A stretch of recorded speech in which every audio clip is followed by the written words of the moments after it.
रांची स्थित आजसू केंद्रीय कार्यालय में पार्टी सुप्रीमो सुदेश महतो की अध्यक्षता में केंद्रीय कमेटी की बैठक की गई। इस दौरान झारखंड आंदोलनकारियों को हक देने, पिछड़ी अनुसूचित जाति को 27% आरक्षण देने की चर्चा की गई।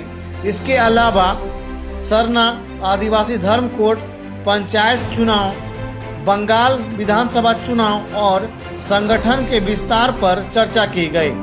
इस दौरान प्रेस कॉन्फ्रेंस को संबोधित करते हुए पार्टी के प्रवक्ता देवशरण भगत ने कहा कि पार्टी की गति धीमी हो गई है, इसका जल्द पुनर्विचार पुनर्गठन किया जाएगा और वैसे कार्यकर्ताओं को पार्टी में जगह दी जाएगी जो काम करने वाले हैं और उन कार्यकर्ताओं की छुट्टी की जाएगी जो काम नहीं करेंगे। सुनिए प्रेस वार्ता विस्तार से। आज केंद्रीय समिति की बैठक संपन्न हुई, जिसमें कई एक विषयों पर विस्तार से चर्चा किया गया। कोरोना काल में सरकार के द्वारा चिकित्सा और रोजगार की दिशा में जो पहल किया गया उसका भी हम लोगों ने मूल्यांकन किया। वर्तमान गठबंधन की महागठबंधन की सरकार ने जो घोषणा की थी, जिसको लेकर के ये जनादेश पाए, उस दिशा में क्या क्या पहल किए हैं इसके संदर्भ में भी चर्चा। झारखंड आंदोलनकारियों के बारे में हम लोगों ने चर्चा की। पिछड़े वर्ग को 27% आरक्षण देने के संदर्भ में चर्चा किया। सरना आदिवासी धर्म कोड जो विधानसभा में पारित किया गया है, इसके संदर्भ में भी, पंचायत चुनाव के बारे में, बंगाल विधानसभा के चुनाव के संदर्भ में, संगठन के विस्तार और पुनर्गठन के संबंध में भी चर्चा हुई। परिसीमन को लेकर के और वर्तमान लॉ एंड ऑर्डर को लेकर भी विस्तार से चर्चा हुई। संगठन ने आज जो निर्णय लिया है उसमें ये कि पार्टी संगठन का पंचायत से लेकर केंद्रीय स्तर पर नए दायित्व देने के लिए पुनर्गठन किया जाएगा, क्योंकि नए लोग भी आए हैं और काफी शिथिलता भी रही है। जो लोग शिथिल होंगे, छुट्टी पाएंगे, जो काम करेंगे वही, उन्हीं को दायित्व दिया जाएगा। सरकार की चुनावी घोषणा के अनुरूप, उनके वादा के अनुरूप, वादा खिलाफी के खिलाफ क्या क्या महागठबंधन ने कहा था कि जैसे ही सरकार बनेगी तो 1932 के खतियान के आधार पर यहाँ स्थानीय नीति बनाया जाएगा और नियोजन लिया जाएगा। लेकिन सरकार का वर्तमान जो 1932 का जो मॉडल दिखाई पड़ रहा है, अगर आप जेपीसी के चेयरमैन का सिलेक्शंस के संदर्भ में कहें या और भी जो रखे हैं उनके संदर्भ में कहेंगे, तो स्पष्ट होता है कि 1932 का खतियान मॉडल इनका क्या है। दूसरा, 27% पिछड़ों को आरक्षण देने के संदर्भ में इन्होंने कहा था कि हम जैसे ही सरकार में आएंगे 27% आरक्षण पिछड़ों को देंगे। आज साल भर होने जा रहा है, इस दिशा में कोई ठोस निर्णय नहीं लिया गया। इससे एक बड़ी आबादी अपने आप को ठगा महसूस कर रहा है, क्योंकि एक राष्ट्रीय मानक पूरे राष्ट्रीय स्तर पर विभिन्न राज्यों में पिछड़ों के लिए जो आरक्षण की सीमा रखी गई है करीब करीब 27% है। झारखंड में इसको 14%। हम लोगों ने पहले से ही झारखंड के प्रथम गठन के समय जो मंत्रिमंडल ने निर्णय लिया था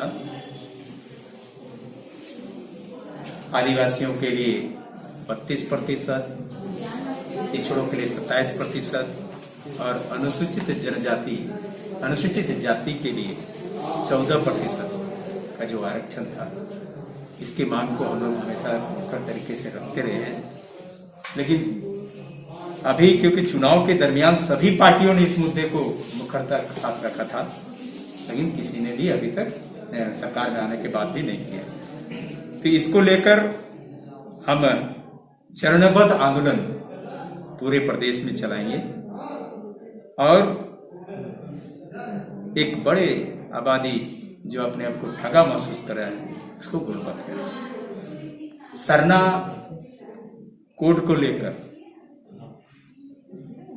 झारखंड सरकार विधानसभा में जो पारित हुआ है, हमारा ये मानना है, पार्टी का मानना है कि प्रकृति की पूजा करने वाले प्रकृति पूजक समाज झारखंड के अलावे दूसरे राज्यों में भी है, उड़ीसा या पूरे भारत में, क्योंकि यह मामला राष्ट्रीय मामला है। तो राष्ट्रीय स्तर पर विभिन्न राज्य में प्रकृति पूजा करने वाले समाज को गोलबंद किया जाएगा।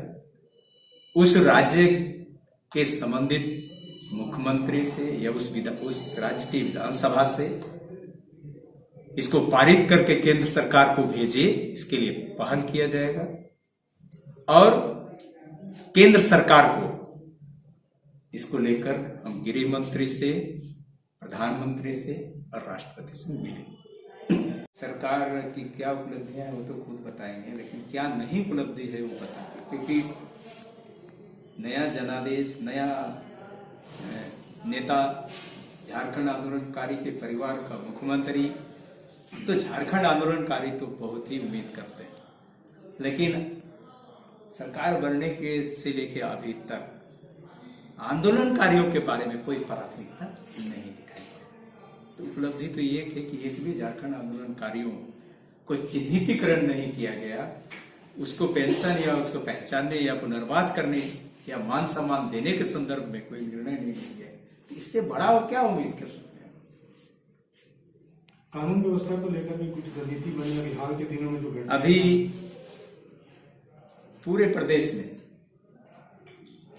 जिस तरह से उग्रवादी गतिविधियां बढ़ी हैं, या विधि व्यवस्था का जो लचर व्यवस्था, अभी आप अगर यहाँ से अब पहले की स्थिति फिर बन रही है कि रांची से बाहर किनारे नहीं जाना चाहेगा लोग, तो ये उत्साह बढ़ रहा है लोग, एक बहुत ही गंभीर विषय, और इसको लेकर के निश्चित तौर पर अंकुश होना चाहिए, जिससे इसके विकास का कार्य को गति दिया जाए। अच्छा, एक प्रश्न है जो कि बेरोजगारी भत्ता के नाम पे सरकार आई थी, लेकिन सबसे ज्यादा बेरोजगारी जो है इस कोरोना काल में ही हुए हैं लोग। जो सरकार के आंकड़े के मुताबिक करीब करीब 8 लाख लोग बाहर के प्रदेशों से अप्रवासी मजदूर के रूप में झारखंड में आए।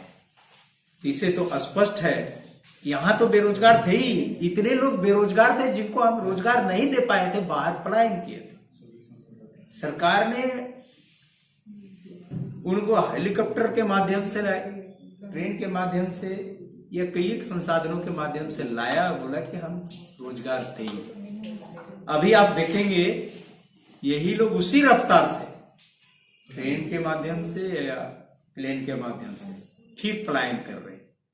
तो ये तो उनका वादा का खिलाफी का प्रमाण स्वयं हमको बताने की लगता है सरकार फेल हो गई है, क्योंकि सरकार सिर्फ एक ही हवाला दे रही है अब कि मनरेगा में हमने रोजगार दिया लोगों को। जो पीजी करेगा, पीएचडी करेगा, या जो हुनरमंद है सब कुदाले चलाएगा। कुदाल चलाने के लिए तो कोई पढ़ाई करने की जरूरत नहीं है, कोई स्किल टैलेंट की जरूरत नहीं है। मनरेगा में वो लोग आते हैं जिनको सिर्फ और सिर्फ कुदाल चलाना है। तो आप सबको कुदाले चलाने वाला आंकड़ा में लाइन में रख देंगे तो भागेगा नहीं। आपको उन तमाम लोगों के हुनर के अनुरूप काम देना चाहिए। झारखंड को सबसे सस्ता मजदूर का इलाका के रूप में जानता है पूरे देश में, और यहाँ चाहे कोई भी फैक्ट्री हो देखिएगा तो झारखंड का ही कोई व्यक्ति वहां काम करता है। तो आप जब यहाँ पर इतना सस्ता मजदूर है तो फैक्ट्री यहाँ क्यों नहीं लग सकता है? आप उस दिशा में तो कर रहे हैं। अब फैक्ट्री क्यों लगाएंगे? किसको जान माल से अपना सुरक्षित? यहाँ तो कोई भी आएगा तो खतरा ही। तो पहले तो आपको ऐसा वातावरण बनाना पड़ेगा जिससे कि उद्योग भी लग सके और लोग यहाँ रोजगार भी बीजेपी को